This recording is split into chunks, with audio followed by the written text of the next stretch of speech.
Brandon McKee here with Soccer 605. I'm here with Coach Mandy Green, head coach at University of South Dakota. Thanks, Coach, for spending a few minutes with us today. Yeah, no, thanks for coming. You know, I just got done watching a short session. Looked like your girls are really working hard on speed of play, very intense, and looks like you're shepherding this group into D1 the proper way. Well, yeah, we've been trying to reinforce speed of play, trying to reinforce aggressive play, we spent a lot of time this spring working on fitness and on technical ability. And like you saw at the beginning of the practice, is we probably spent the first 10-15 of every single practice on something technical. And then we didn't do any fitness today because we played 3 games this last weekend. So just try to get them loose again, but just all aspects of technical play and then finding ways when and where to incorporate it in a game. Well, you know, you have a really solid background for that because, you know, just taking a look at your career, you're one of those true impact players, and it looks like you've got a bunch of those types of players in your team this year. Yeah, we do. The only thing is they're just really young, and so getting them comfortable stepping up to be that impact player on this new team.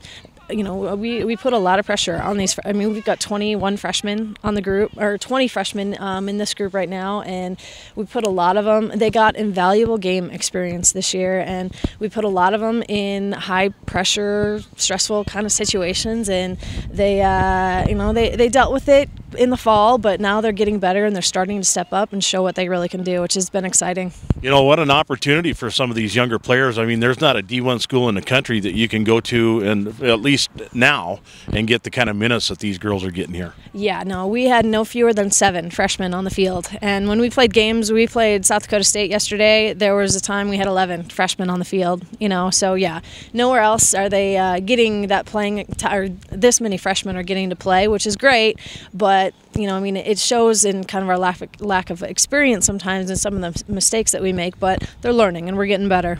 Yeah, well, you know, that's the thing. You pay the price now, but you get the dividends later. And, you know, looking at your recruiting class, it looks like you went out and just found an outstanding group of young women to bring in here to kind of shore them up from the, you know, you're filling the hopper with the right kind of players. Yep, no, and we went out and we were looking for speed. We were looking for players who've got big club experience or have gone to big major tournaments and played in a lot of, you know, important games where they're learning how to win against tough competition, which was, I mean, we've got a lot of girls coming in with great experience, added with the year's experience that these freshmen will have. You know, we've got a couple sophomores, couple are going to be juniors, couple of seniors.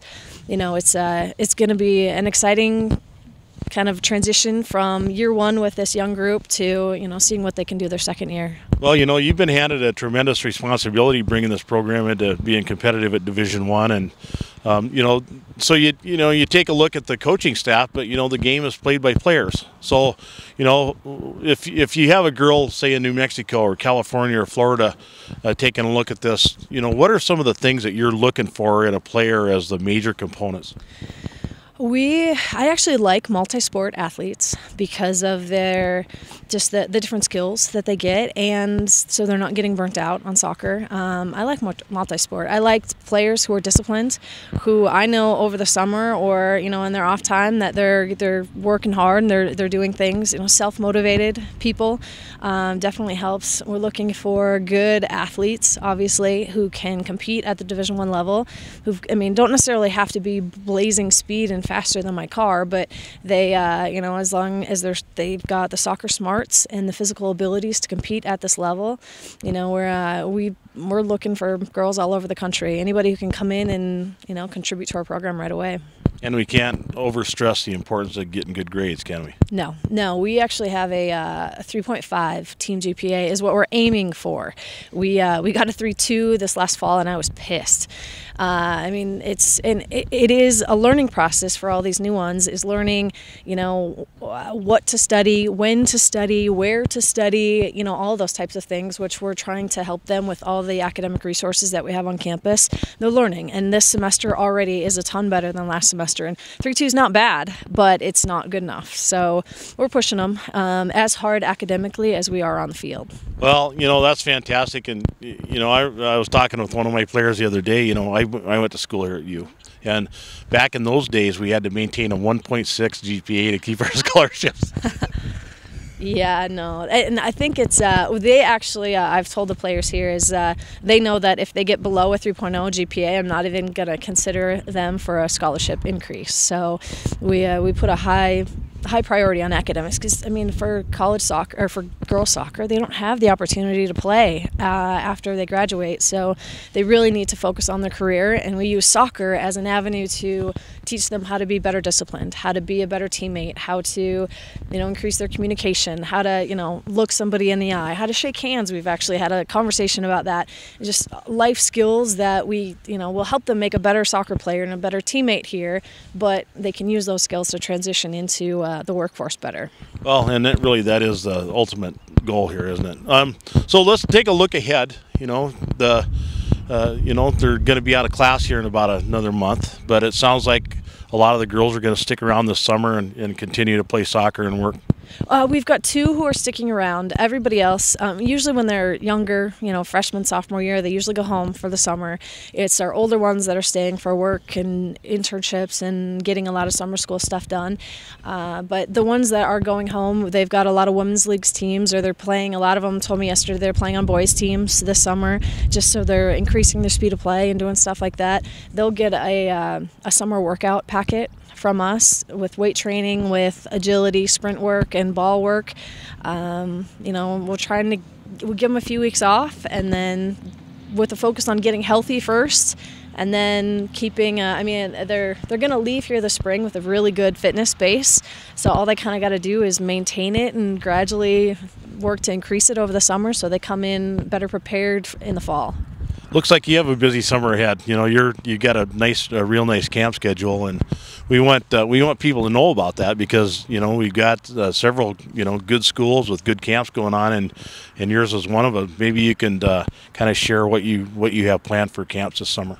Well, we have a residential camp, and we actually just as of yesterday, I think, are going to need to move it back a week because it seemed the dates that we had were conflicting too much with tournaments, youth tournaments, and ODP tournaments. So we're actually going to move it back. It was supposed to be the 12th through the 15th, and I couldn't tell you the dates right now, but it's up on our website. If you go to www.usdcoyotes.com, you'll see our camps page that has all the information on it. But we basically, with our camp, we'll train the campers like we train our college kids here. We want to give them the insight as to what it's going to be like to play Division I soccer and what it's like to play Division I soccer at University of South Dakota. Josh will do all the goalkeeper training and some field player training. I'll take all the field players, and we'll do, like we do here, a lot of technical stuff, teach them basic fitness things. We're not going to be running them the whole time, but a lot of small-sided games, going to goal, finding ways to get in behind defenders, combination passes, everything they need to learn to create a solid foundation to go in and be a better college player and an impact college player when they get to wherever they want to go right away. So a lot of times we're talking around the club circuit about if you want to get a good look from a college coach, go to the camp. And so what ages would you say are really important for players to show up here if they want you to see them? What's the best age group for them to start at? Even 13, 14 years old is I think 13 is a great age to start. And then, especially 15, 16 is crucial time to get out to college campuses. You get to basically live on campus for a couple days. You get to work directly with the coaches. You get to meet the players that are already on the team. Like we bring in our 2012 class or freshman class next year. We'll all be at the camp. So incoming players get to, play with the players, and get coached by the coaches, be on the campus. And, 14, 15 is a pretty crucial age to do it. Especially by 16, 17. Usually 17-year-olds have already made a decision about where they're going. So.